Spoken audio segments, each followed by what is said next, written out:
It's pretty safe to say, God give it, God take it away. It's the worldwide American way. I'm living.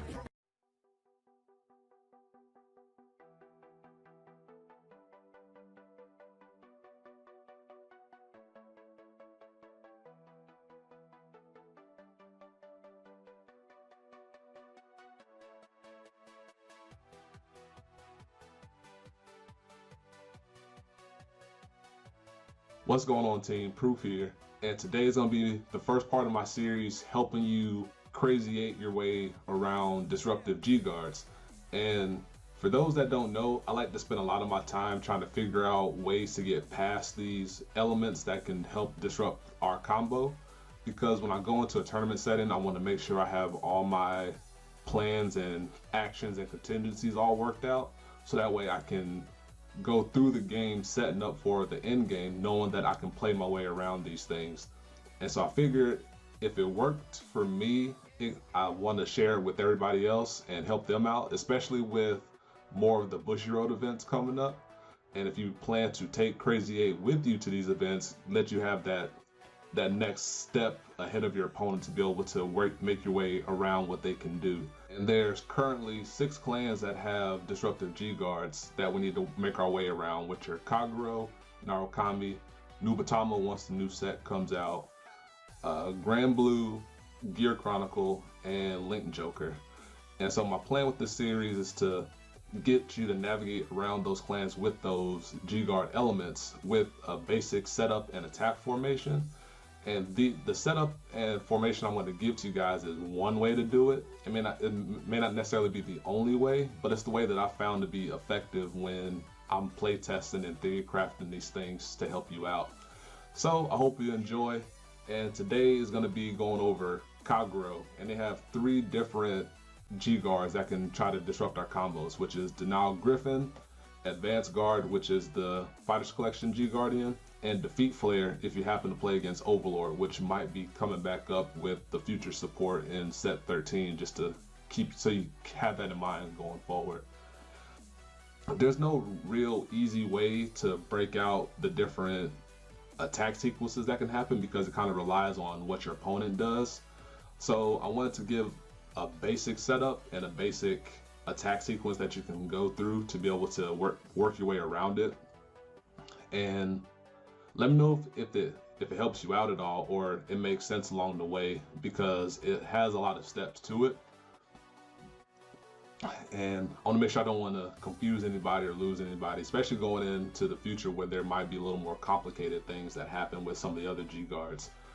So with Kagero, the main G-guard they have access to that you're going to want to look out for is Denial Griffin, which removes your attacking unit. And with that in mind, you want to set up your formation in this particular fashion. We have a front row on both sides, and then you have Frog Raider. It works best with Frog Raider. Let's put him back into the deck. It works best with Frog Raider because you don't want to attack with your Vanguard until after they use their first G-Guardian, because that way it doesn't close off what you can do, and it makes your opponent require more resources in hand to be able to stop you completely.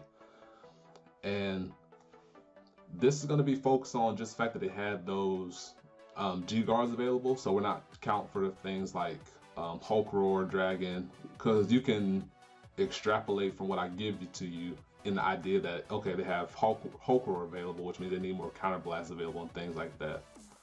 And with this formation, we're going to assume Kano isn't available to use, because I want to show you that you can work your way around these particular G-Guardians without having Kano on the board. So we'll keep them in hand for now, but you can definitely place them on the board, particularly behind Vanguard.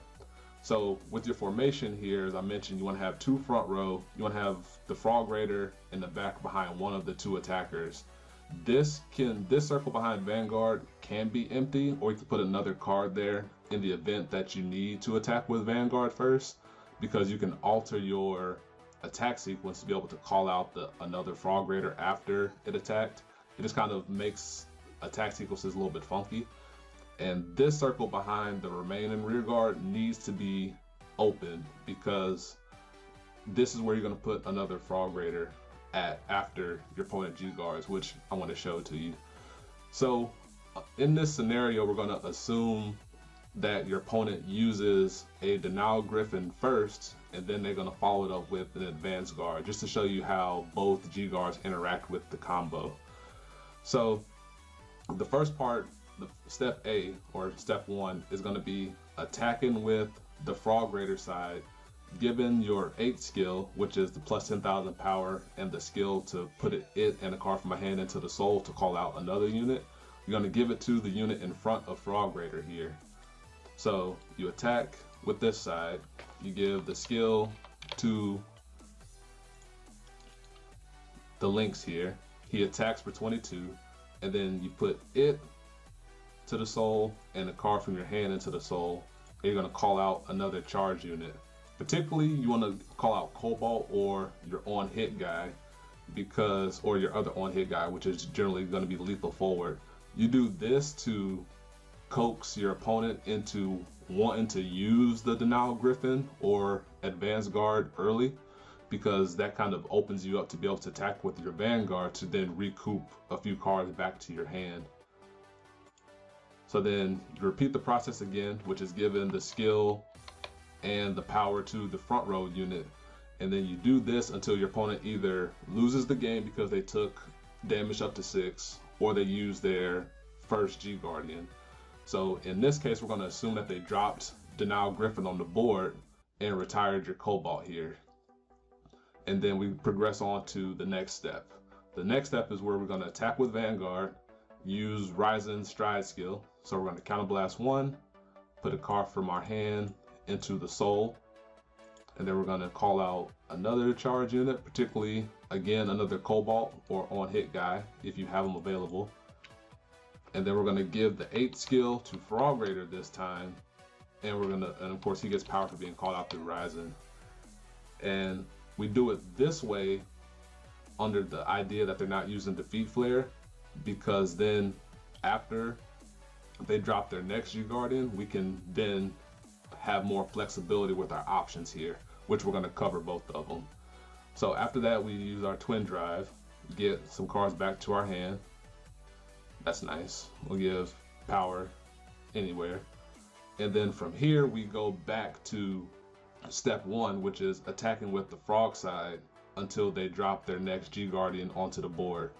So we attack with this side, give the 8 skill again to our unit in front of Frog Raider, and then we wait for them to drop their next G Guardian. Under the pretense that they drop Denial Griffin, they're going to retire this guy here to then we use Frog's 8 skill, because the way the red text works means that we have the option to use it whenever the condition is met. So we can keep attacking or keep boosting with Frog Raider until the need for us to use it comes apparent, which is when the second Denial Griffin comes down. So if they use Denial Griffin the second time, we will lose our Cobalt here. We'll use the 8 skill that's on Frog Raider to put him into the soul, and then we will call out either another Frog Raider on this side or another front row unit, depending on what we feel that our opponent has available. Because if we call the Frog here, if they have another G-Guard Denial Griffin, we kind of lose our whole combo. But if we call one here, they need to have a Denial Griffin and another G-Guard available. So they need to have 4 G-Guardians available.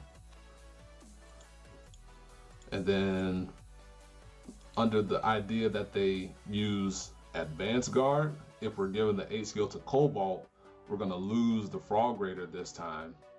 And then we'll have the 8 skill on the Cobalt to either, again, call Frog Raider here, or we're going to call another charge unit to the opposite front row column where the Cobalt once stood. So either way, we're going to end up with a formation either like this with 2 front row attackers available, or if we gauge our opponent's hand, they don't have the next Denial Griffin available, we'll put the unit here, and then we'll lose that particular unit. So I hope that helps you understand how to get around it. Our end goal by trying to play around Denial Griffin and Advanced Guard is to be able to require them to need to have 4 G Guardians to stop us, which is why I have you attacking with the frog side before Vanguard attacked, because if you attack with Vanguard first and then give the 8 skill to another unit, that opens them up to early using Advanced Guard to remove our Frog Raider, or it gives them less pressure in terms of using a Denial Griffin, because they'll need less resources in hand. Like if they have 3 G Guardians, they'll be able to stop us more effectively by if we attack with Vanguard first versus attacking with the formation that I just laid out for you guys. So now we'll talk about the defeat flare caveat of it. So defeat flare only activates if your opponent has the conditions set up for it, which is Vanguard on Vanguard, and they have the Flame Dragons in the drop zone, and they have an Overlord Vanguard. So you can play around it by, if your opponent has rear guards open, you can attack Vanguard into rear guard. The only thing is that we'll lose the Rise and Stride skill for it. So that's something we'll need to keep in mind if that were to happen. And if we attack Vanguard to Vanguard, they can use Defeat Flare and remove our Frog Raider after we declared who we're giving the 8 skill to. So if you give it the Frog Raider and they Defeat Flare, we just lost a Frog Raider without getting much use out of it, versus attacking with it until they drop their first G Guardian. So I hope that helped you out. Hope that helps you understand how to play around these guys. I didn't go through like a full chain of attacking events just because it kind of resets itself along the way. So you lose the Cobalt here, you call another one back out with a Rise and Stride skill.